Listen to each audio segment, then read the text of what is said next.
আজকে আমি আপনাদের গণ উন্নয়নের লক্ষ্যে আমার দলের পক্ষ থেকে জাতীয়তাবাদী দলের নাগরিক অপেক্ষা দেওয়ার পক্ষ ইশতেহার পাশ করছি। 1 নম্বর, টাঙ্গাইল 6 নাগরপুর দেলদার যমুনা ও ধলেশ্বরী নদীর ভাঙ্গন রোড এবং অসম্পূর্ণ বেড়িবাঁধের কাজ দ্রুত সম্পন্ন করা। 2 নম্বর, নাগরপুর দেলদার রাস্তাঘাট ব্রিজ ও কালভারের অসমাপ্ত কাজ সম্পন্ন করে যোগাযোগ ব্যবস্থার আমূল উন্নয়ন। 3, 2 উপজেলার অবস্থিত স্বাস্থ্য কমপ্লেক্স আধুনিকায়ন করে উন্নত চিকিৎসা সেবা নিশ্চিত করা। নাগরপুর ও দেলদার এর সকল শিক্ষা প্রতিষ্ঠানকে শিক্ষা বিকাশের ক্ষেত্রে আধুনিকায়ন ও মান বৃদ্ধি করা। মাদক ও চাঁদাবাজি ও দুর্নীতিমুক্ত নাগরপুর দেলদার গড়ে তোলা। 6, পাত্রাইলের ঐতিহ্যবাহী তাঁত শিল্পের পুনর্জাগরণ ও আধুনিকায়ন এবং পাত্রাইল বাজার যানজট মুক্ত করা। দেলদার নাগরপুরের দেলদার এই 2টি উপজেলাকে 2টি পূর্ণাঙ্গ পৌরসভা রূপান্তর করা। নাগরপুর দেলদারে দল মত ধর্ম নির্বিশেষে সর্বক্ষেত্রে নিরাপত্তা নিশ্চিত করা। মৃত ও ভরাটকৃত খাল পুনঃখনন করে জলাবদ্ধতা নিরসন করা। কৃষি সুবিধার্থে নদীর পরিকল্পিত ড্রেজিং ও নাব্যতা বৃদ্ধি করা। ড্রেনেজ ব্যবস্থা আধুনিকায়ন করে স্থায়ী সমাধান। নাগরপুর ও দেলদারে 2টি আধুনিক শিশু পার্ক নির্মাণ। ঢাকার সঙ্গে নাগরপুর ও দেলদারে উন্নত মানের নন স্টপ বাস সার্ভিস চালু করা।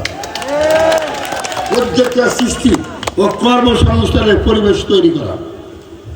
নারী ও পুরুষের বৈষম্যতা দূর করে নারীদের কর্মসংস্থান সৃষ্টি করা। যুবকদের দ্বারা ব্যাপক কর্মসংস্থান সৃষ্টির উদ্যোগ গ্রহণ। নদী দখল মুক্ত করা, অবৈধ বালু উত্তোলন সম্পূর্ণ বন্ধ। নাগরপুরে দেলদারে 1টি করে মিনি স্টেডিয়াম নির্মাণ করা। ঐতিহাসিক স্থাপনা সংরক্ষণ ও আধুনিকায়ন করা। শিশু কিশোরদের খেলাধুলার মান উন্নয়নের নাগরপুর দেলদার সকল ইউনিয়নে প্রশিক্ষণের মধ্যে খেলার ব্যবস্থা করা। ক্ষুদ্র মাঝারি উদ্যোক্তাদের সহায়তা বৃদ্ধি করা। বেকার যুবকদের জন্য কারিগরি প্রশিক্ষণ ও সহজ ঋণ কর্মসূচি চালু করা। জনগণের সঙ্গে জনপ্রতিনিধিদের জবাবদিহিতা নিশ্চিত করা। বৃদ্ধ এবং বৃদ্ধাদের জন্য আশ্রয় কেন্দ্র স্থাপন করা।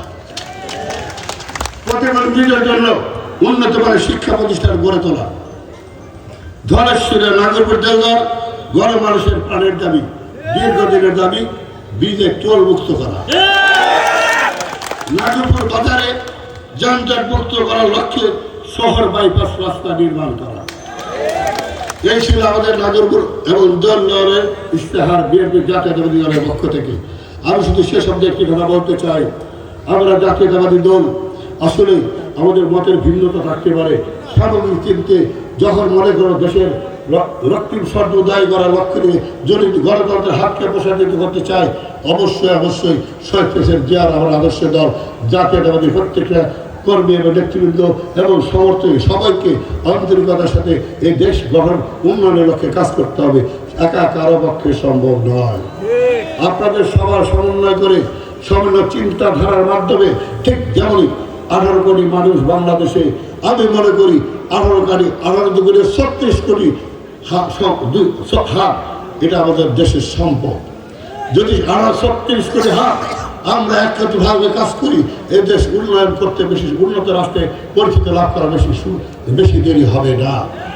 এবং আমাদের দলের ভারপ্রাপ্ত চেয়ারম্যান যিনি অবশ্যই ন্যায় রীতি এবং ইসলামিক চেতনায় দল করেন, অবশ্যই সেই ইসলামিক চেতনায় ইসলামিক মূল্যবোধ নিয়ে যদি আমি আপনার দল আমরা ভালোবাসার ঐক্যতার ক্ষেত্রে ক্ষুদ্র স্বার্থ পরিত্যাগ করে বৃহৎ স্বার্থে চরিতার্থ করার লক্ষ্যে যদি আমরা নাগরপুর দেওয়ারে আমরা মানুষ ব্যক্তিবৃন্দ ভাই সবাই এক কাতারে একতাবদ্ধ হয়ে কাঁধে হাত মিলিয়ে আমরা যদি নতুন নাগরপুর করতে পারি সেটাই সম্ভব হবে ইনশাআল্লাহ।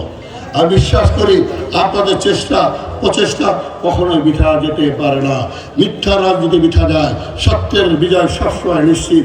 তাই আপনাদেরকে এই কষ্ট করে আসার জন্য, আজকের জনসমাবেশকে সার্থকতা করে গড়ে তোলার জন্য আপনাদের আমার দলের পক্ষ থেকে, আমার ব্যক্তিগত পক্ষ থেকে, আমার নেতৃবৃন্দের পক্ষ থেকে সমস্ত নেতৃবৃন্দ যারা সমর্থক এই সমাবেশে উপস্থিত হয়েছেন, ধন্যবাদ, শুভেচ্ছা, মোবারকবাদ।